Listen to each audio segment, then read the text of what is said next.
ल हामी अहिले ठ्याक्कै ल हेर्नुहोस् अस्ति पुरोइसाको मकैबारीमा गोडेको यस्तो छ भने नेपालको जस्तो देखाएको थियो। यी स्याउको बुट्टा चेरीको बुट्टा यी सबै हाम्रो अगाडि भएका बुट्टाहरू अब 2 महिना पछाडि मेसो मिल्यो भने तपाईँहरूलाई फेरि स्याउ फलेको पाकेको देखाउँला है। पर हाम्रो जाग्रे क्रोएसिया हामी यस्तो रमाइलो गरिरहेछौँ। आज नेचर द वाट वास्तवमा नेचर भनेको के हो? नेचर भनेको नेचर द वाट। ल यो यतापट्टिको पारीको भिडियो यो बारीको भिडियो भयो होइन।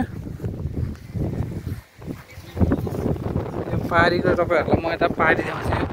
यस्तै हो कि तपाईँको चाहिँ भनीले जे पनि भन्छ नि त्यसको भनी पछाडि लागेर हुँदैन।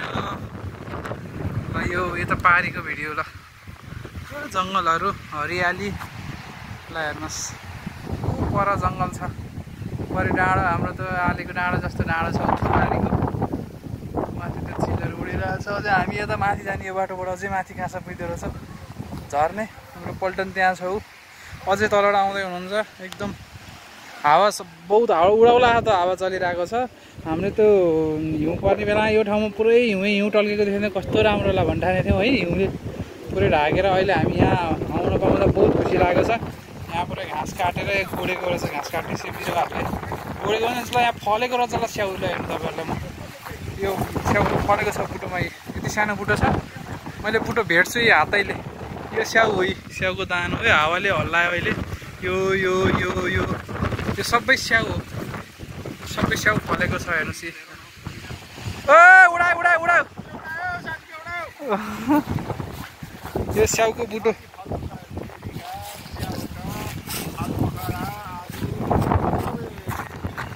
यो स्याउ फलेको छ यहाँ हेर्नु न कति धेरै। ल हेर्नुहोस् यो स्याउको बुटो यत्रो छ। स्याउको बुटो भन्दा म धेरै अल्को छु। फलेको छ ल हेर्नु स्याउ यो स्याउ फलेको नस्पति जस्तो छ। कति बाक्लरी फलेको स्याउ।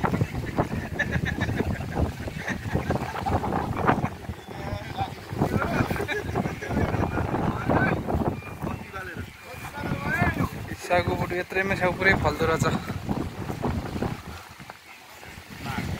स्याउको दाना फलहरू बहुत रमाइलो खुसी। हावा फेरि यस्तो चढ्यो जमसमै बजारमा 12 बजे हावा सरेर भनेको ठ्याक्कै त्यस्तै गरेर हावा सर्यो। यहाँ चल्यो हावा सरेर मलाई त्यही गाना याद आयो होइन। यहाँ पनि फुल खेल्दै रहेछ। अर्कै प्रजातिको स्याउ रहेछ।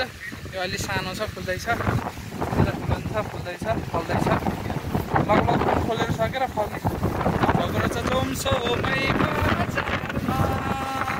12 बजे हावा सरेर ए हजुर भन्ने गीत मलाई ठ्याक्कै 12 बजे होइन 3 बजे मलाई त्यो गीत याद आयो। अहिले ठ्याक्कै 3 बजेको छ।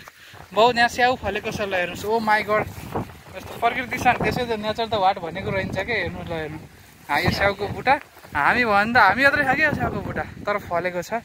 बहुत रमाइलो। ल ऊ त तल चेरी वा नेचर द वाटमा धन्यवाद धन्यवाद ल्याउनु।